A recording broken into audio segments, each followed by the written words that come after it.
Hello, I'm Lieutenant Oakley. If you're watching this video, obviously you've been hired as a mechanic or a tow truck driver, so this is going to be a quick explanation on what you need to do to get set up to do your job and what the expectations are as far as how to respond to your mechanic calls. So as you can see here, I'm at the car dealership on the corner of Power Street and Adams Apple at Simeon's place, which I'm sure you're all familiar with. So if you walk in the door here, we're going to go into this first main office, and we're going to use this large circle blip. Make sure you don't use the small one. We're going to press E. And a quick note about this, you want to make sure that your mechanic job has been set before you attempt to buy the tow truck, or you won't be able to. You won't be able to access it. Any admin can take care of this for you. Of course, if I'm around, I will help you with this. I will also cover the purchase of your tow truck. All right? So you just want to make sure, essentially, that at the top right-hand corner of your screen it says mechanic something. As you can see, mine says mechanic boss. Anywho, once you access the dealership menu, you're going to go to the bottom, and you're going to buy the first option here under Mechano, which is kind of a strange name. But like I said, it's at the bottom of the list, and you want to buy the option that says flatbed.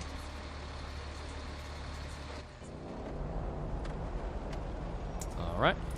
So now we're the proud new owner of a beautiful new tow truck.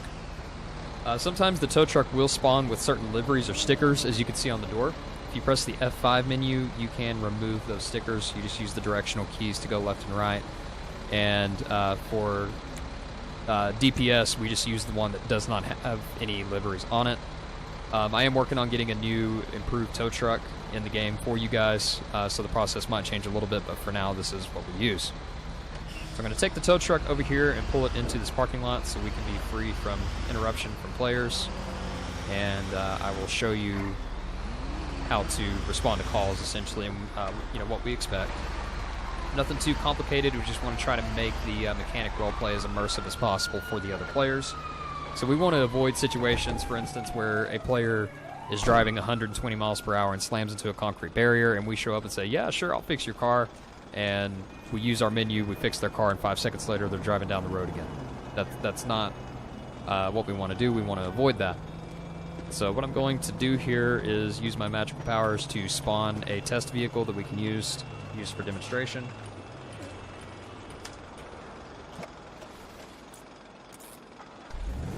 Like so. And we're just going to pull it up to the back of the tow truck here.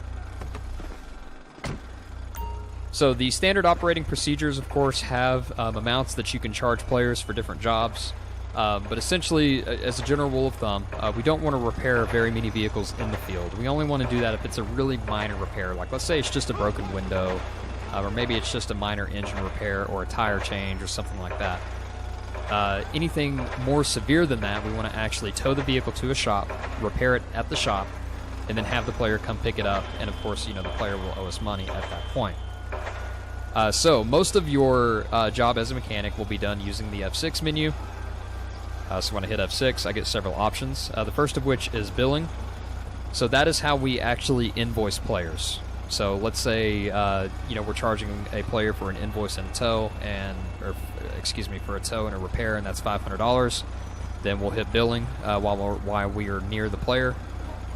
We'll go over here, we'll put in our amount, and then we hit submit.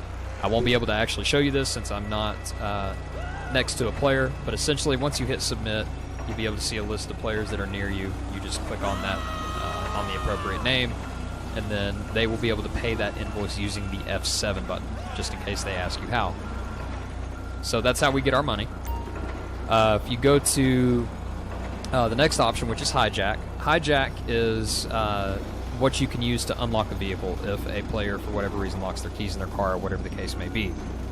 One thing that I will mention on this is that if something seems fishy to you, you don't necessarily have a way where you can ID individuals and verify the ownership of a vehicle. So if something doesn't feel right, like you think that maybe somebody's trying to get into a vehicle that doesn't belong to them, just call the police and we can verify that for you. But anywho, if you hit the hijack button, essentially it's going to start this animation, and it's going to be as if you were unlocking their car for them.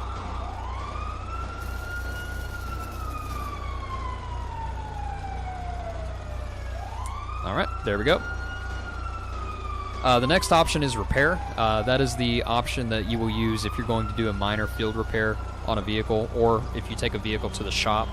But once you repair, it's going to start this animation, and any damage that has been done to the vehicle will be reversed once that animation is complete. I will talk a little bit more here later on in the video about some different animations and things that you can do with those animations to increase the level of roleplay, but we'll get to that here in a minute. The next option is clean, pretty self-explanatory. It's going to start this animation. Sometimes players will call you for a car wash, for instance, and once this animation is complete, any dirt or mud or anything like that that's on the vehicle will be gone. The next option is impound. I'm not going to actually show you this because it will remove our vehicle and mess everything up. But impound is essentially going to send that player's vehicle into the pound where they have to go and pay to get it out. So make sure that you know what you're doing before you use this.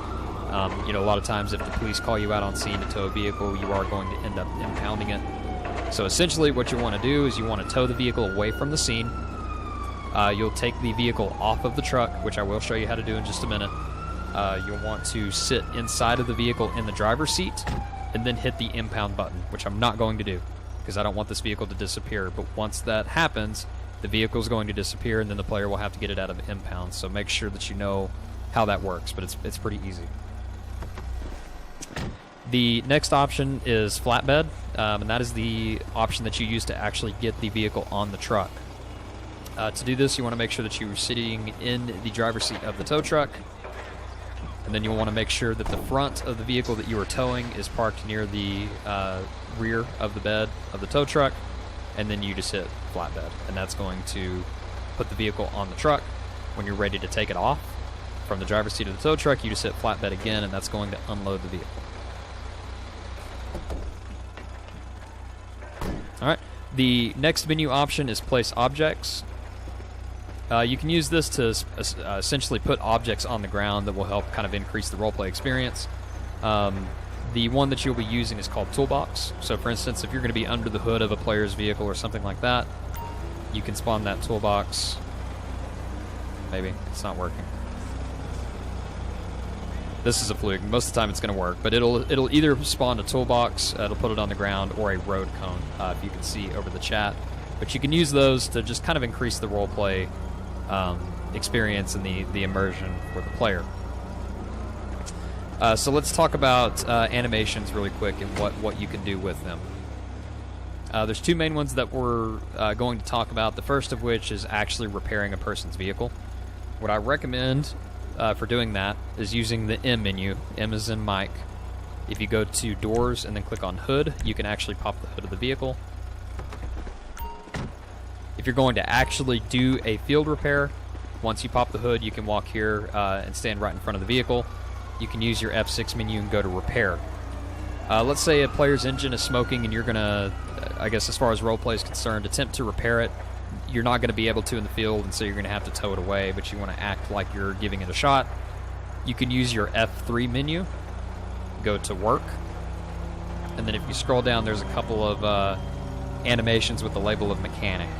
But if you use Mechanic Repair Engine, it will actually make it look like you are, you know, repairing the car from underneath the hood and doing work on the engine. Okay. As I said before, which I will show you really quick, if you're going to actually repair the vehicle, you can use the F6 menu, like let's just say their engine's smoking or something like that. No reason to take it to the shop. Then you can do this. It, of course, will play the same animation. But the difference being is that since you did it with the F6 menu, when the animation is complete, the vehicle will actually be repaired. As opposed to the alternative, the F3 menu, it's strictly just an emote, so it's not going to actually repair the vehicle. It's just going to make it look like you are. Okay. The next emote that we're going to talk about is how to lay underneath a vehicle. I specifically use this, or I prefer mechanics to use this when they're loading a vehicle on the truck. Because what you can do is you can lay underneath the vehicle and make it look like you're tying it down as opposed to just putting it on the truck and immediately driving away, which is less immersive. So we're going to get into the truck. We're going to use our F6 menu, and we're going to flatbed the vehicle to put it on the truck. Then we're going to get right back out.